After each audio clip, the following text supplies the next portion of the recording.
Šiandieną mes su Lina susitikome klinikoje Vadenta ir norime pašnekėti bendrą temą apie kvėpavimą ir dantų ėduonį. Dažnai pacientai valo su šepetėliu, valo su siūlu, valo su tarpdančių šepetėliais, bet dantis vis tiek genda. Galbūt problema yra ne dantų šepetėlyje, o kvėpavime. Taip, kvėpavime yra ne bet koks kvėpavimas, o kvėpavimas per burną skatina ėduonies susidarimą.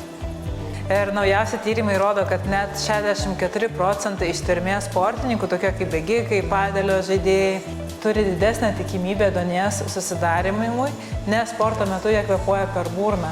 Ir nuo to sausėja burna, keičiasi burnos pH ir tai skatina ėduonies bakterijų susidarimą.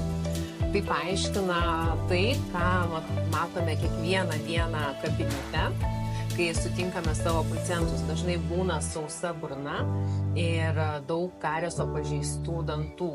Tai būtent yra susijęs su kvėpavimu per burną.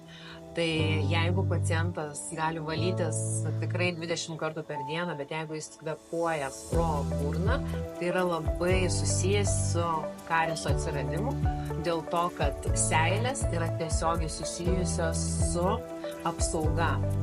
Jeigu kvėpuojame per burną, seilės išdžiūsta ir jos jau nebelieka, tada dantys nėra skalavimi ir natūraliai nuplaunami, nuvalomi.